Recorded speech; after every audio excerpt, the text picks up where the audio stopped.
but someone who was there for the first one all the way through this one. What's it mean to you?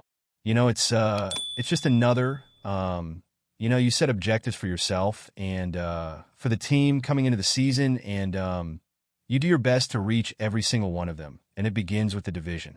It kind of occurred backwards where we got playoff access or we got clinched the playoffs before the division this year. But, that's two checked off the list, and that's fantastic, dude. These division games aren't easy. We have a wonderful, this year that squad is performing pretty nicely. Denver's performing pretty well, and the Raiders usually play us tough. So it's always just a toss-up, and we've been extremely lucky over the past 8 years or something like that, that it's just been, it's been a hard division to take. I have to ask this clearly, what do you take away from a game like tonight? You played maybe 15 consecutive games where, it's come down to gone down to the wire. You won by one, by one score. What's it mean going into the playoffs when you effectively play with 9 lives? Just constantly having trust in the folks around you. Every single week, we try and do something more and more to be more accountable for the guy next to you and everybody in this building and Chiefs Kingdom in general, man. So it's constantly trying to find new ways to keep, enhancing your game, and so you're playing the best you can at the end of the season. Last question for you. Heading back home next week to Cleveland. What's it mean to perform in front of your local people, given it's been like 4, 5, 6 years? You know me, man. I'm a Cleveland boy. East side of Cleveland, east side until I die, man, the 216.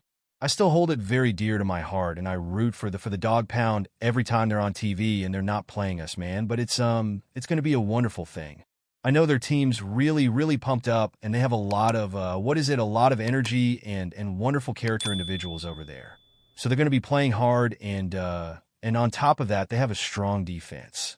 So the challenge is up, and it's going to be nice heading back home to Cleveland. Thank you, as usual. Always, baby. When you initially received the notice, where were you? How did it make you feel?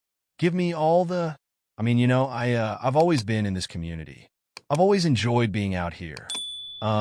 Kansas City comes up when you have activities that support each other and help the community, and I just love to watch the kids and in Operation Breakthrough and the Ignition Lab, latch onto things and take off and do something extraordinary with their life.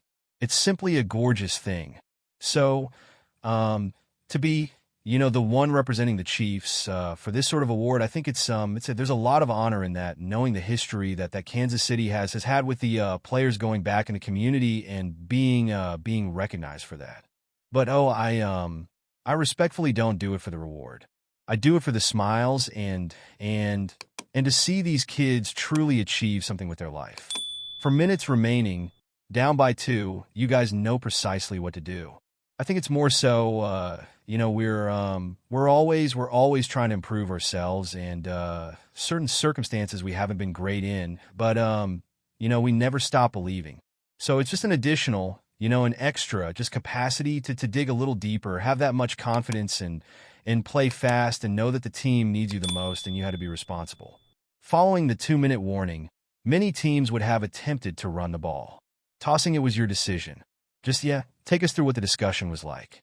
Because you run the ball, obviously, you can run more time off the clock, but getting the first down there pretty much, whatever play comes in, we had to make it rock, whether we're running it or we're passing it. Obviously, that's up to Coach Reed. That's why he's one of the finest to ever do it, and we adore him for it. Another division championship.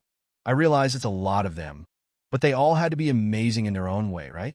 Every single one of them, guy. Every single one of them, particularly with the new players and with the young men that we have here.